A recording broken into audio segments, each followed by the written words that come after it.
Okay, everybody, we're going to go ahead and get started. First of all, thank you for joining today's webinar, which is Salesforce.com for specialty contractors and subcontractors. I'm Ted Horan from the Hundley Group. I head up BD for Hundley, and Hundley Group is a Salesforce Gold partner specializing in the construction industry.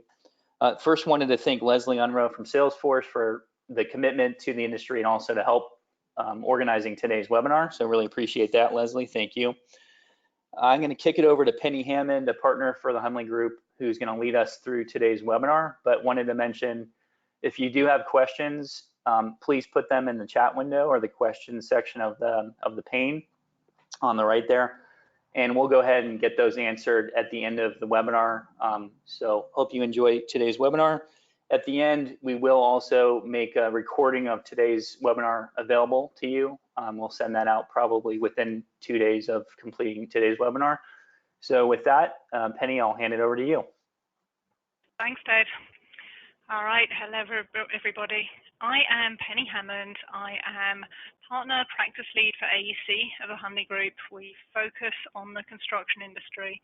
My background is I have 7 years as a Salesforce consultant with a wide range of clients in architecture, engineering, general contracting, specialty contracting as well. And previously I was in the industry. I have a degree in construction management, worked with an architect for a couple of years, then with a large international construction manager doing project management, design management, pre-construction, putting proposals together, a little bit of everything. Then a project manager for a commercial developer and also BD and marketing for a building materials company. So wide range of experience. You'll notice that I haven't actually worked as a specialty contractor, but have worked obviously with a lot of them. So looking forward to chatting about what you can do in Salesforce. There are many different parts of the industry that we cover. Today, we're going to be focusing on subcontractors, specialty contractors. As with much of the rest of the industry, there can be a lot of overlap. You may be in one or several of these positions. There are a lot of specialty contractors, especially on the heavy side, that are also prime contractors in many cases, or you could be working with a client. We also have a number of specialty contractor companies that we work with that also involve a materials element, so supplying materials or supplying finished products to put into a building. So we understand that there can be a lot of variability there. We will be having, there's a slightly different angle when it comes to general contractors, prime contractors that may also be helpful for you. We'll be having a webinar on that at the end of August. All right, so your specialty contractors, subcontractors. One of the most interesting parts of the industry, definitely, there's so much variation in what we see. So here are some of the things that we see. You may be commercial, industrial, heavy, residential, or a combination. Work as a prime, a sub, a combination of the two. You may be working for GCs and possibly even multiple GCs on a project, or you may be working directly for owners. You may be focused mostly on relationships, or you may say, relationships, I'm hard bidding everything. You know, relationships are nice, but they're expensive. You may be just doing a single bid or potentially multiple budgets, multiple bids. We hear quite often that you may need to do over time in order to secure a project. You might be doing a one-time construction or having ongoing services that you offer, or potentially both. You might have a single trade or multiple trades. You could be working locally, regionally, or nationally. There's lots of different ways you can be getting leads. So many different systems, estimating tools, ERP, finance systems. There seem to be one for every different type of part of the industry there. Different trades have different focuses on what you want to be tracking, measuring, chasing, etc. And you could have different breakdowns or combinations of roles, who's doing what.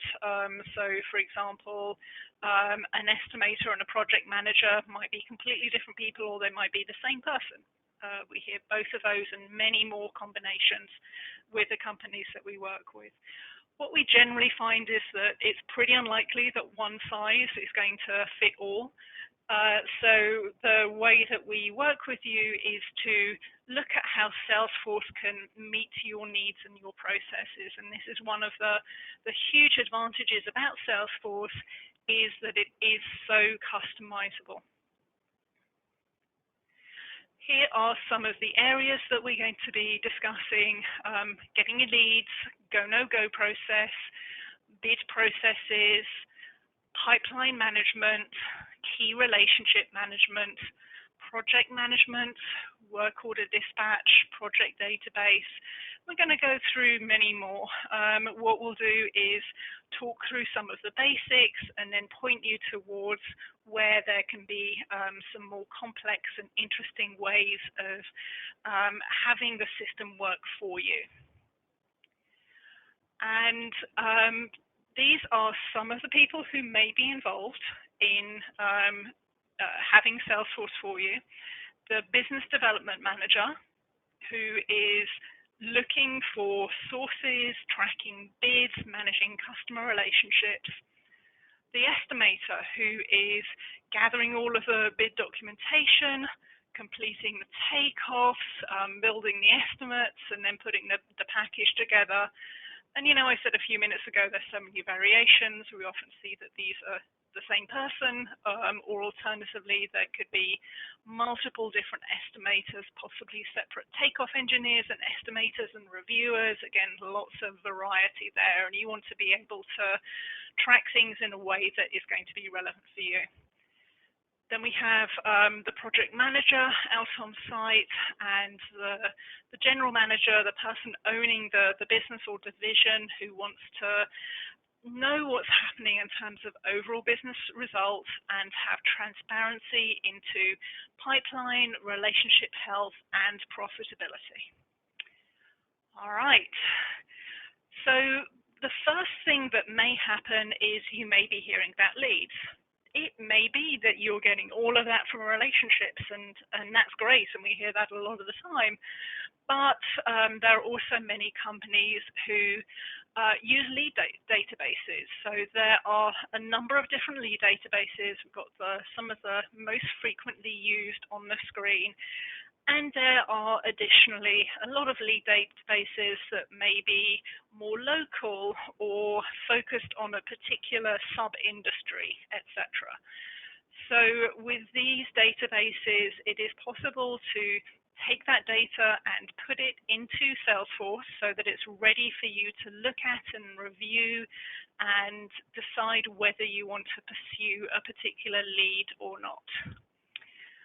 All right, we are going to go into Salesforce, and we're going to start actually on the mobile.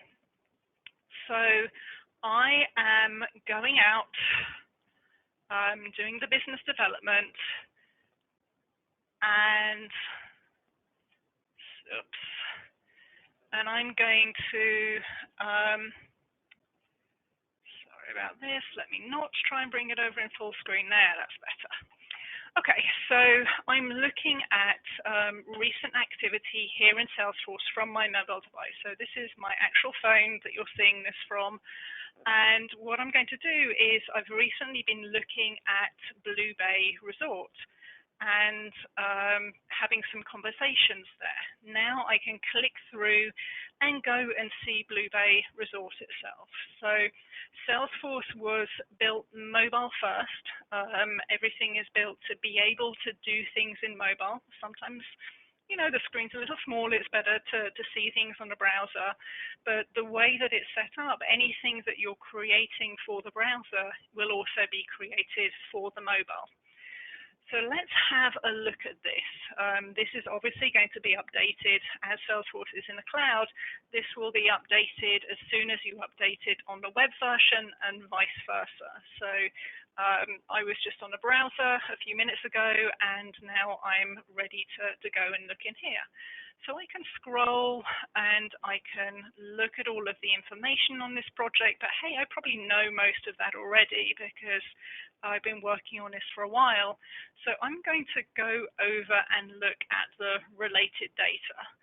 And we can see here information. We can see that Skanska is the main GC that we're bidding to here, and we've got a number of other information in here. So if I click on the bid account roles, I can see all of the other contractors who are bidding. I can see that Skanska was actually the selected GC, and these other three who were bidding were not selected.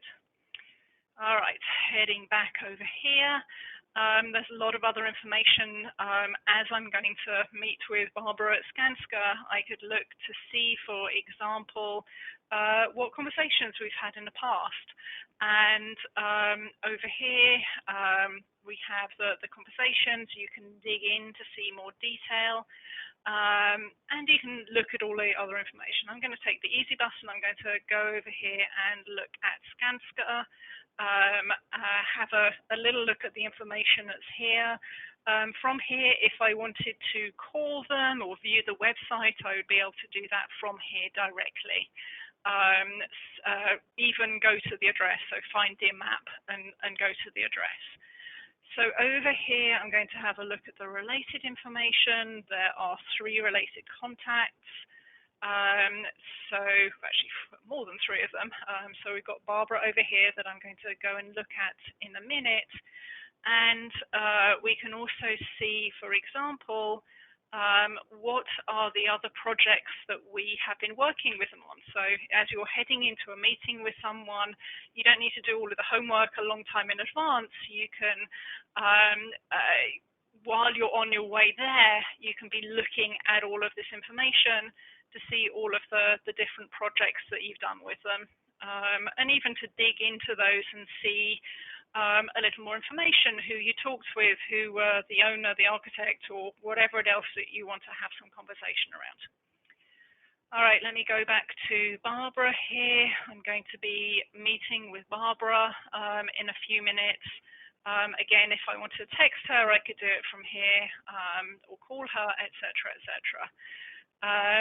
So I'm meeting with her, and once I've met with her, she's actually going to tell me a little bit about the projects that we've been working on, and that is the Blue Bay project. So let me go over. I'm going to find Blue Bay.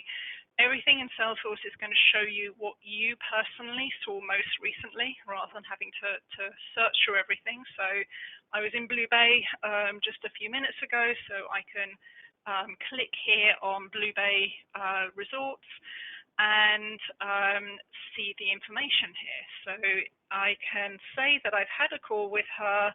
I can come here and log the call, and I can actually speak to my phone to record what I talked about.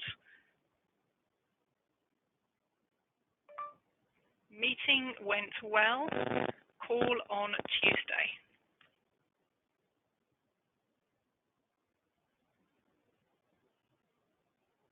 All right.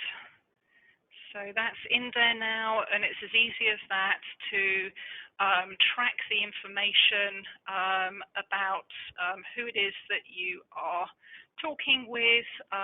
Oops, this did not quite go right. I can edit it as well.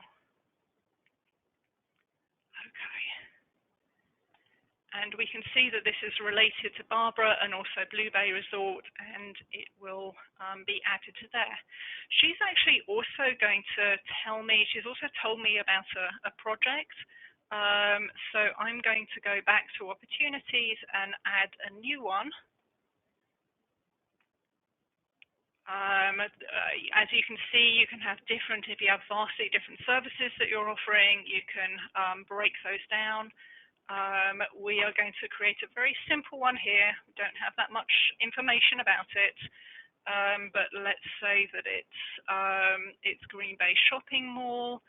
The account is Skanska, who I was just talking with, so it's very easy to find. I am in the North Division at the moment, just capturing a few bits of information. She said she was looking for budget information. I'm gonna swag this that it's a $500,000 opportunity, and it's probably going to be end of October before this is ready to go. Okay. All right. So that is added.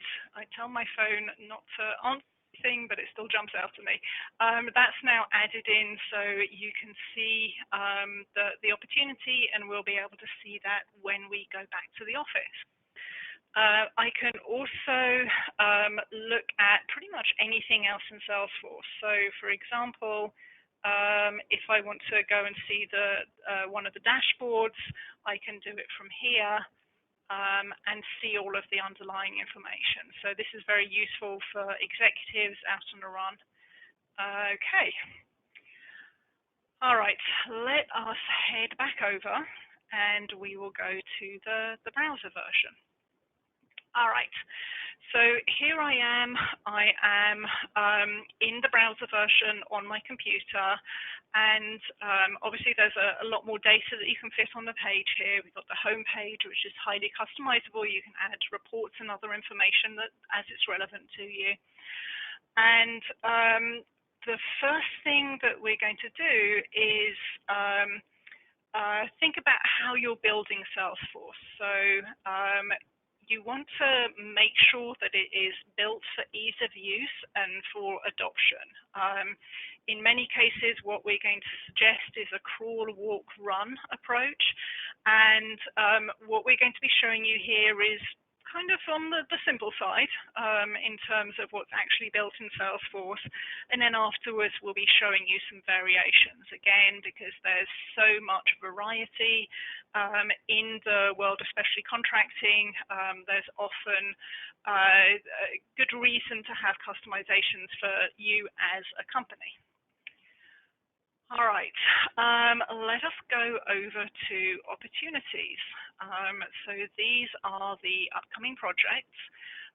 We've got a few different ways of viewing them. I'm going to go into all opportunities at the moment to see what's there.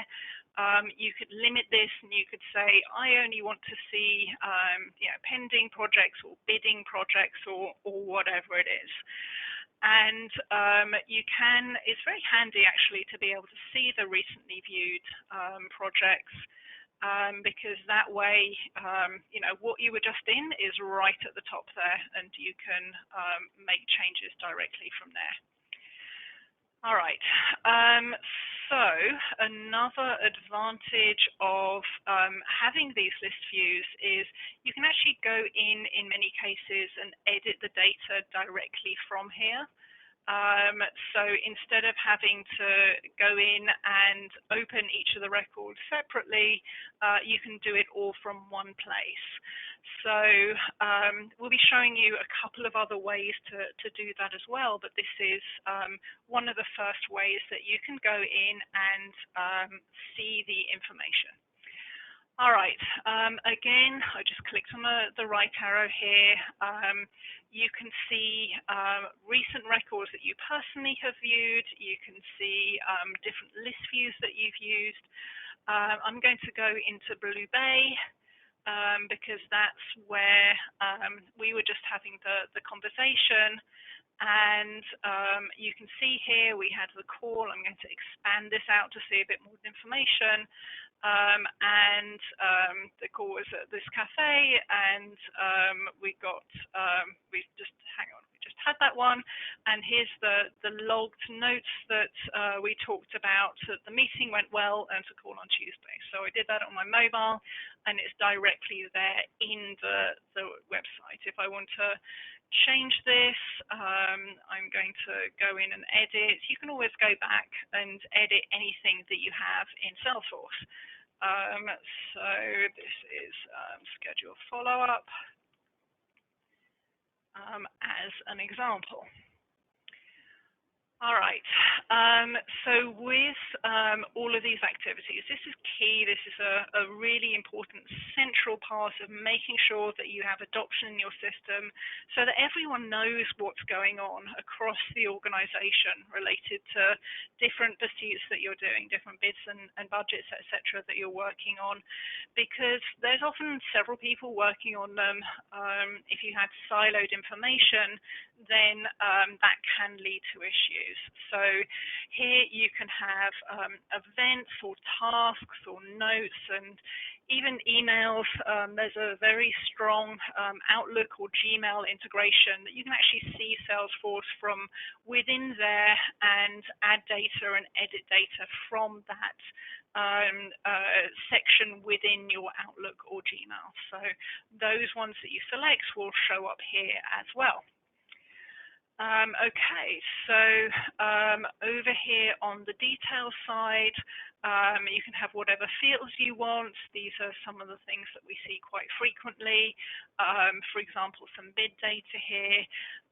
And all of this is highly customizable, and you can go in and edit anything. As you first, this is pending, so this has been around for a little bit. That's why we're chasing Barbara, as they've been selected to say, hey, make sure that you sign the dotted line with us. What you can do is at each of the stages, which are also customizable, you can have what's called validation rules. You can say, you know, first stage, we don't need that much data, but once we get to, say, bidding, we need to have collected a lot more data. So you can have rules in place that say, no, if I go and edit and try and save it at bidding stage, we need to have collected certain information. And you can also, for each of these, you can have a shortcut to some of the most common fields that you might want to be tracking for that particular stage of the project. Another thing that you can use is Chatter. So here we have a little bit of internal chatter. This is a very, very simple version of a go, no go. So we see a lot of variety here. Some people, you know, it's the chief estimator at your company who is just saying yes or no to everything. Sometimes there's a little conversation between people. Through much more complex ways of approving or saying no, saying go or saying no go. So here we have something within Chatter. This is the lightest version. You just ask somebody and they respond to you. It's recorded here. It's always recorded. You can go back.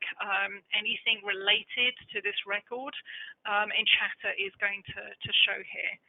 Other ways that you can do this, you can have, Salesforce has approval processes, so you hit approve and it goes to a pre-selected person or series of people or people in parallel.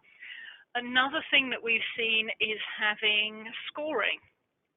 So this could be anything, you know, if you have one of those lead databases, you can have a lot of leads coming in and maybe too many to look at, and you can put scores on them or scores on anything, any of the ITBs that are coming in. And that might be, for example, is it in the right geography? Is it the right type of industry? Is it too small for us or too large for us? Is it with a GC or an owner that, you know, we decided that we're not going to work with them anymore? So those are some of the kinds of things that might go into a scoring mechanism. So a few different ways of doing go, no go. I've just got the simplest ones here. All right, some other information on this opportunity. We already saw from the mobile, we saw the bid account roles, the multiple different GCs that have bid that you have bid to for this project. You can, many times we hear, you know, we bid the same amount to everybody.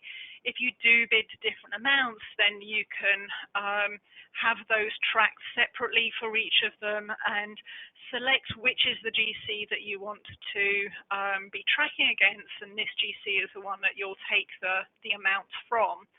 And if that's a different one than who actually wins, you can get that to swap over, and whoever you say is, yes, they were selected, they can become the main company in here.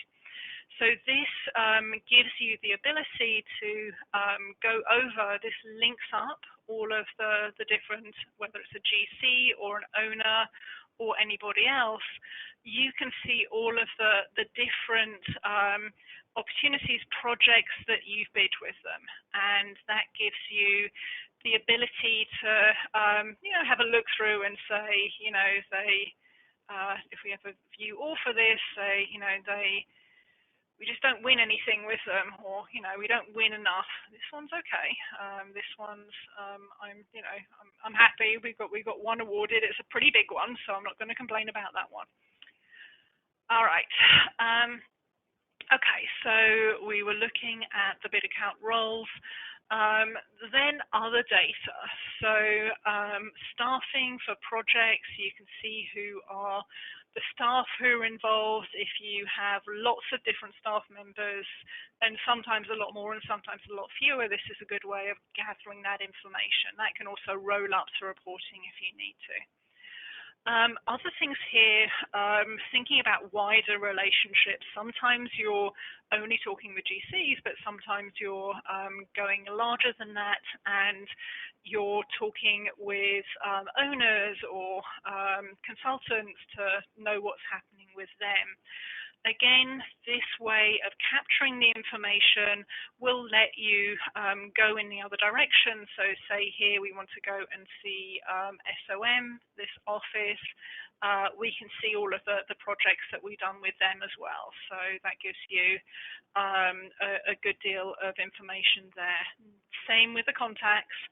And also with the competition. So if you want to look at competitors and see how many competitors actually, how many jobs you have won or lost against this competitor, you can see that from the competitor's point of view, or you can put that into reporting as well.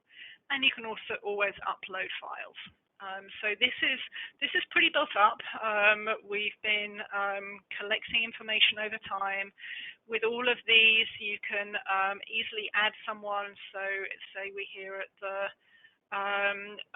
last minute that there's another person who's been involved in this from the outside, from the owner, for example.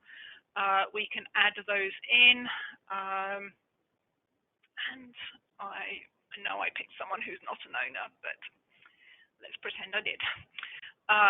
So you can add all of those very easily, and you can always go back and edit any of this information that you have for any of the records that you're in and the relationships between them. All right. A few other things here. One, let's actually go and add in a task. So we wanted to add a task.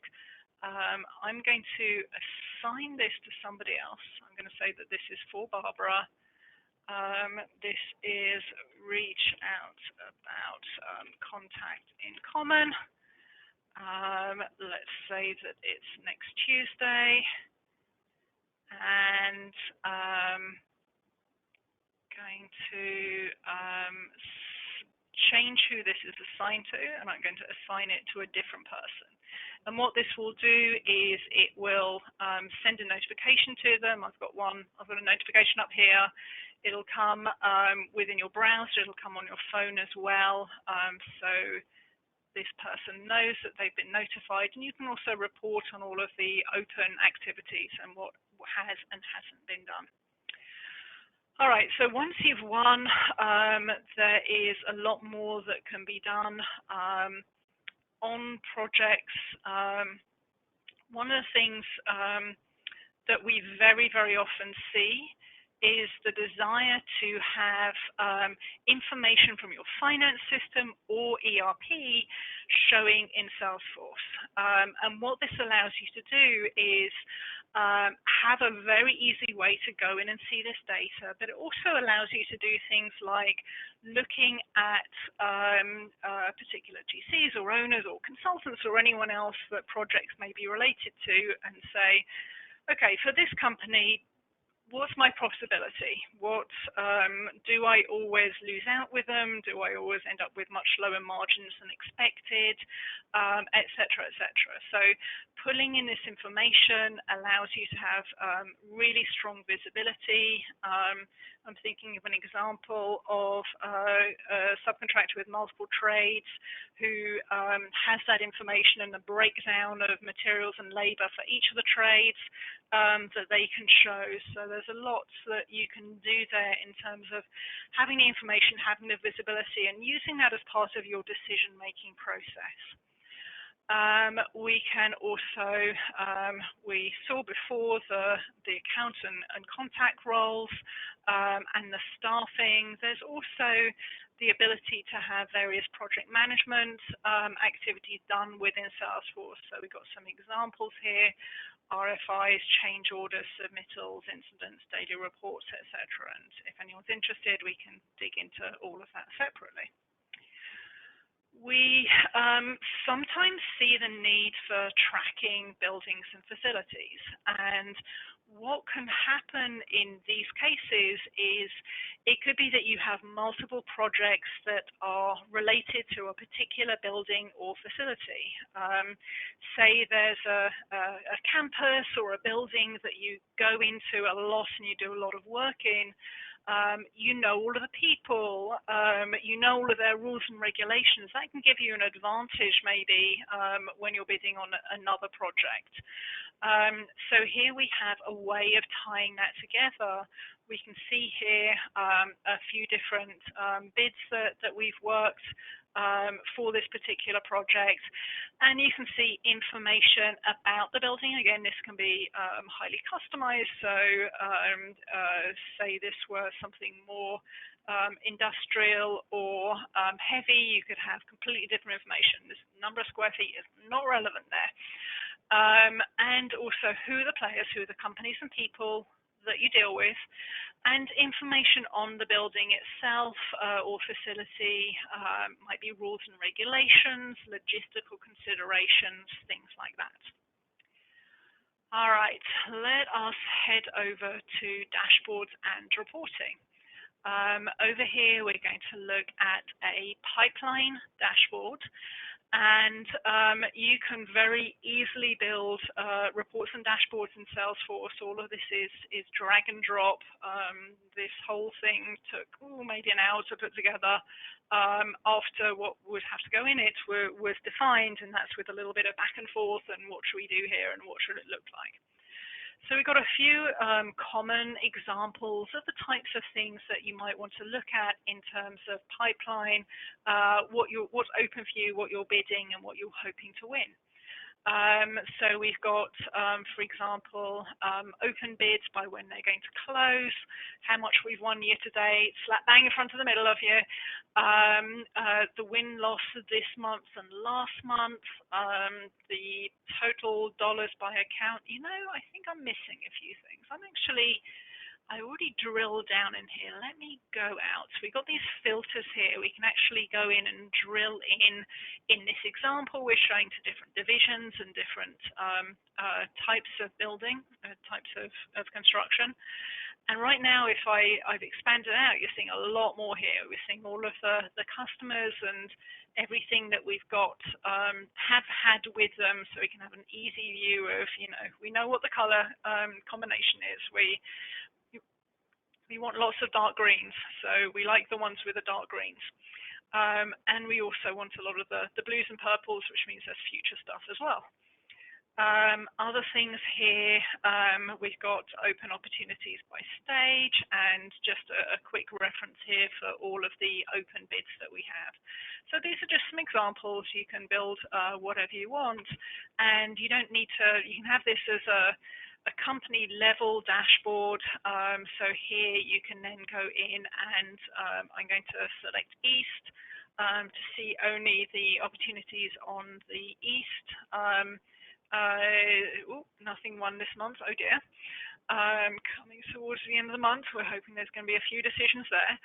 And this is actually going to remember what you had. So if you remember, we had a selected building type already when I went in, so you don't have to go and select that information each time. Let me go out and I'm going to show everything again. Here I'm going to drill down into one of these just so we can see the type of data that's in here. And this is what any report looks like, highly customizable again, and you can have the roll-up information at the top, the more detailed information, whatever fields you want to show, these just drag and drop in there. And say I just wanted to look at West for February 2020, I can click on that, and it's going to drill down to show me all of that. So lots of different ways that you can go and drill in. And from the dashboard, whatever filters you have in place are going to filter down into the report that you're looking at. All right, I'm going to jump over to a different view. I'm going to jump over to a console. We talked earlier about having ways to see and edit lots of data. This is something that we find a lot of estimators in particular find very helpful. So this is a way of having a list view at the side, so a list of all projects of a particular type. Here we have the bidding bid account roles, and you can go in and you can click on them and see the relevant information on them. So this is showing me everything that's open at the moment. Say I wanted to go down through each of these and go in and make some edits, you can do that from here. So this is very handy for if you have a weekly sales meeting or something like that. You can go and drill in and see all of those. I'm going to start off with a table here, so you can see the full list of the things that we're looking at. And if you go down from here, you can click on any of these and see all of the different information that is relevant on that screen.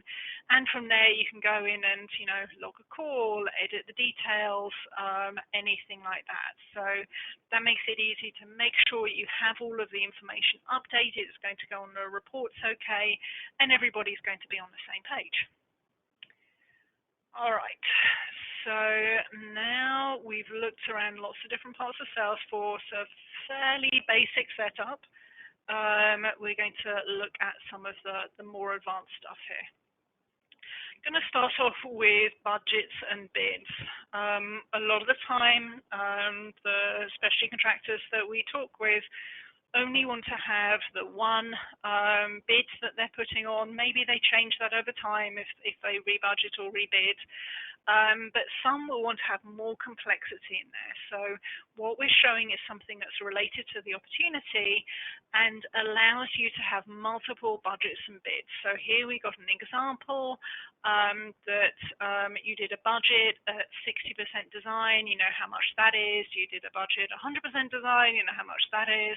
You did one at 50% CD, and here's your final bid. So you can track all of that history, you can add additional information, you can attach files and use this to see that history. And what this is going to do is you can select which of these ones you want to be the current and main one. It's not going to have all of them in there because obviously you don't want 150 plus 145 plus 147, etc., etc. You just want one to be tracking.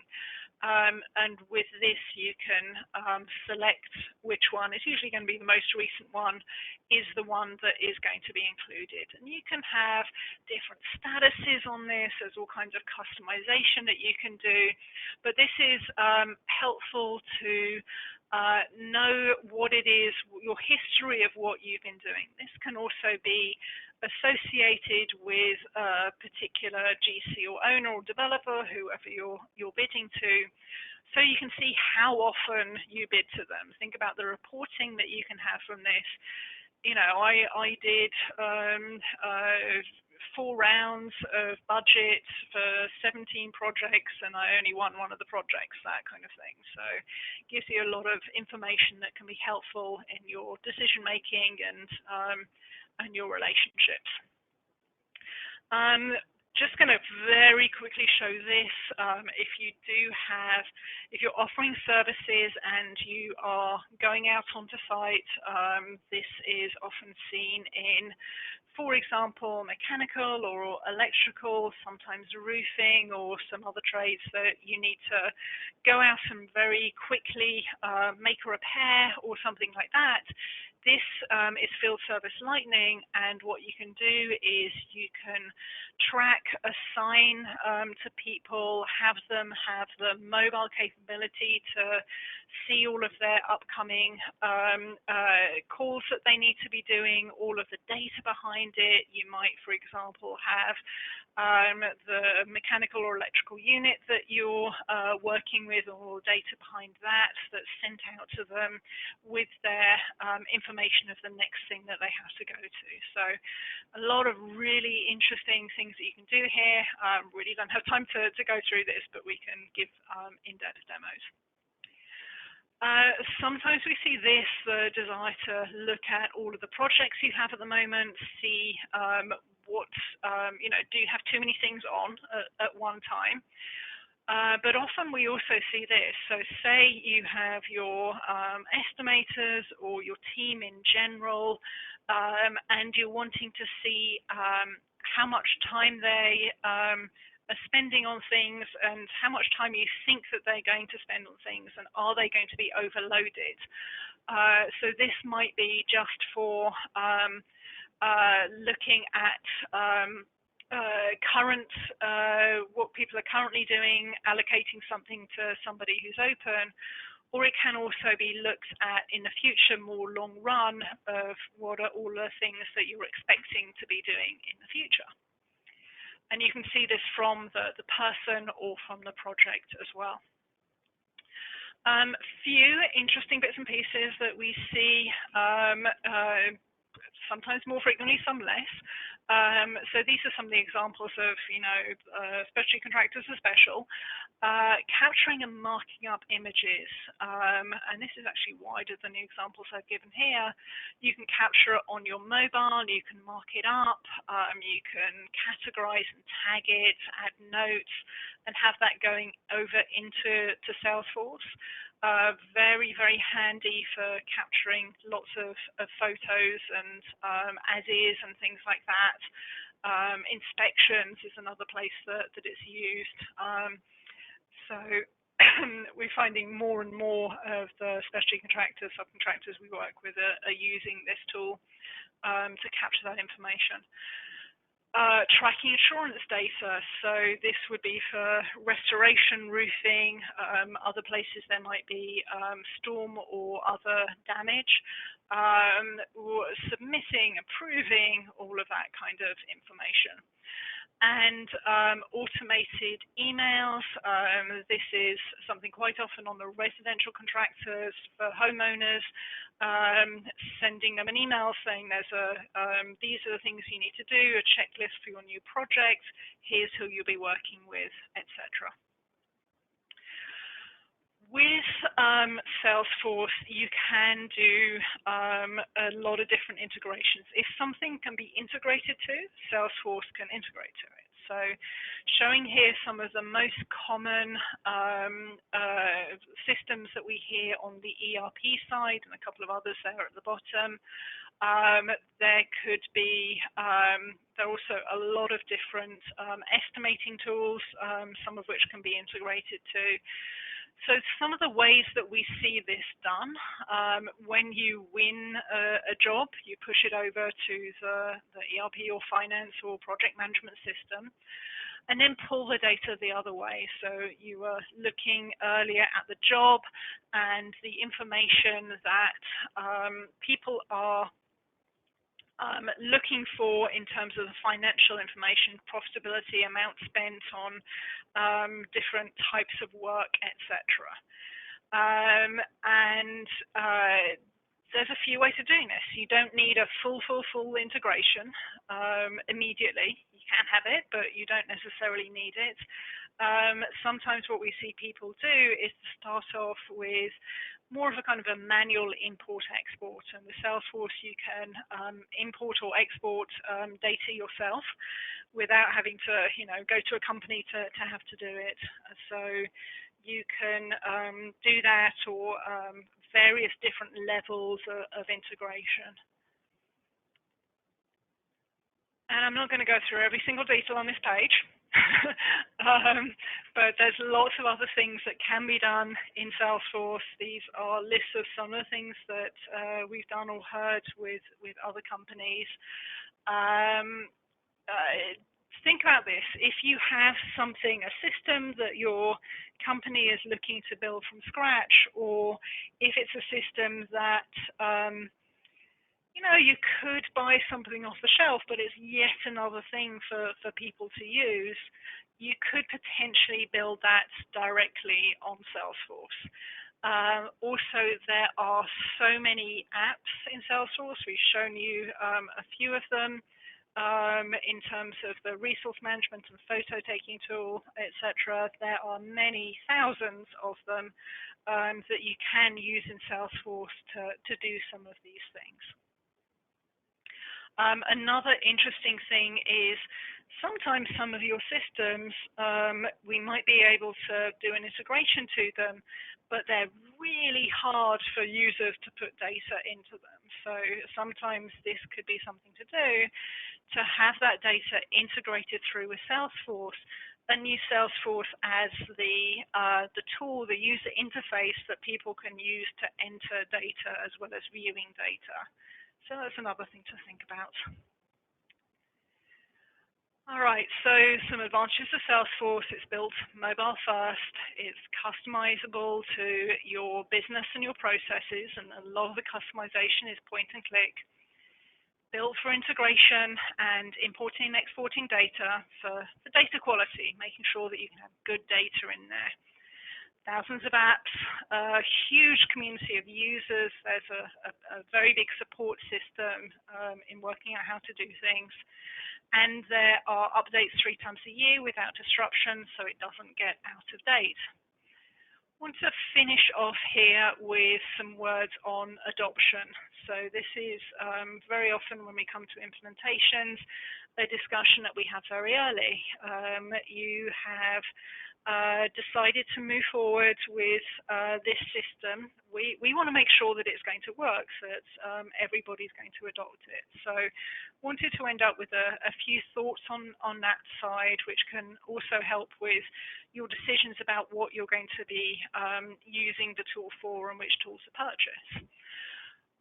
To get good adoption, start with a vision for change and communication. Where are you going to be going? What is it that you're going to be using the system for? Who's going to be using it? When are they going to be using it? And the leadership should be driving this. They are the ones who will be expecting to see all of those reports with all of that data, and the data is up to date. Keep it simple. If you throw people into a really complicated system that you've done every single bell and whistle that you can be overwhelming. So we generally, at Salesforce, advocate a crawl, walk, run approach. Start simple, make sure it's really usable, that people are very excited about using the system, and then you can build on it from there. Make sure that it's customized for your business.